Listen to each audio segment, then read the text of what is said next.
everybody. I don't know if you'll be able to hear me very well because I'm driving in my CRX and it's loud and rattly and kind of windy outside, but this is my first attempt at a blog post, if you will, for Mountain High Motoring, and just wanted to do just a bit of a review on the CRX actually. A couple months ago I flew down to Phoenix, Arizona from Idaho Falls, Idaho, and picked up this little CRX. Hadn't even seen it, just bought it sight unseen, and had a friend down there that drove it for me, and flew down there and got it.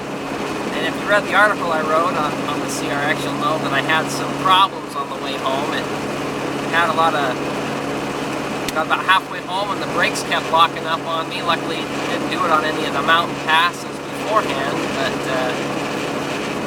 got about a little ways past Beaver, Utah, in the middle of nowhere, and the brakes kept locking up.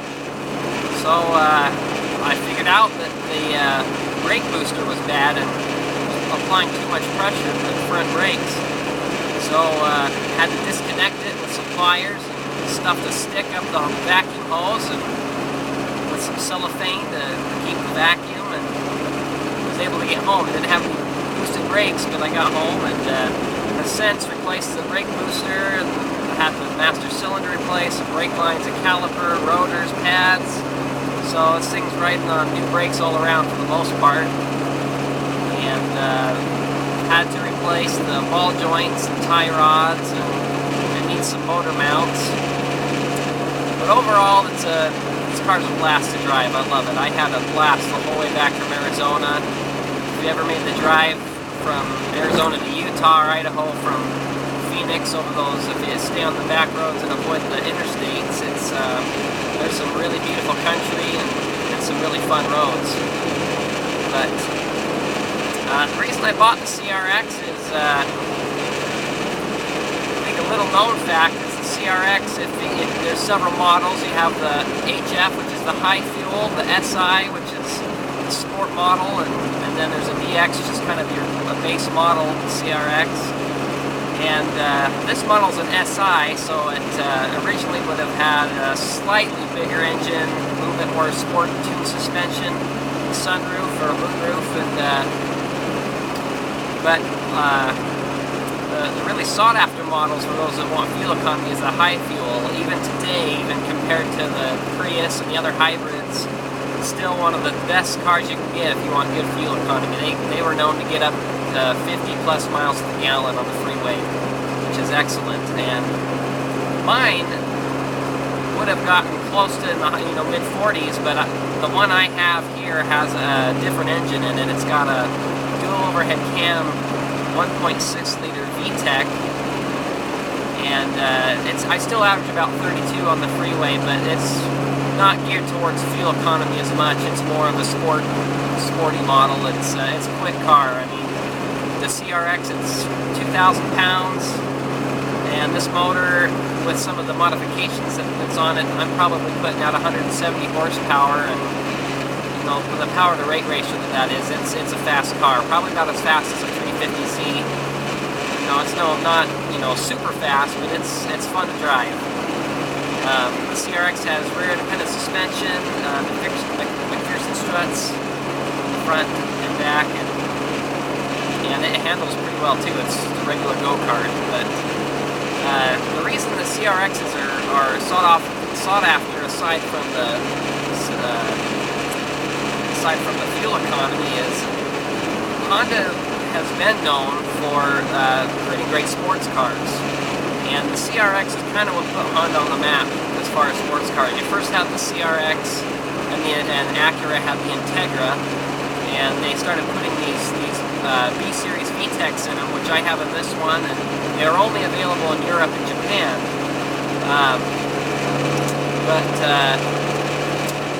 They're quick cars, they're really fun to drive, and compared to the cars that had much bigger engines, they just would outperform them. They're great, and still got good gas mileage.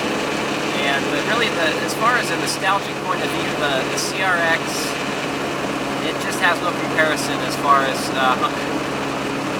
it's the original Honda sports car in my opinion. You have the CRX, and then it became the Del Sol, which it wasn't as popular. It wasn't the styling. I don't think was as popular, and it was a predecessor anyway. But then you have all the Honda the Civic SIs. You have the Preludes, the Prelude SIs, and the SHs. You have the super handling all-wheel drive. But throughout the years, Honda's had a lot of success in motorsports and racing with their VTECs, and then a lot of their other engines as well. You also have the Acura brand of Honda that had the Integra, and the NSX was an extremely capable sports car. It was a mid-engine V6 VTEC. And then the final Honda sports car that they've stopped making recently, and an excellent car too, was the S2000 Roadster. But at any rate, now Honda's kind of fallen off the map a little bit lately, which is disappointing when it comes to sports cars. I know that Acura's kind of working on a new NSX concept, but who knows when that will happen. And Toyota's kind of making a comeback. They got together with Subaru, and they're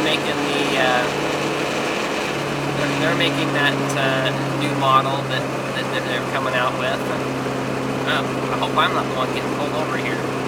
But at any rate, CRX is a great car, and I highly recommend it to anyone that's looking for a good project. And I predict it'll be a classic, not to the rate of like a '68 Camaro or anything, but it's going to be worth some money someday. It looks like I'm not getting pulled over. He's going by me, pulling over the car in front of me. Guess the Malibu was going too fast.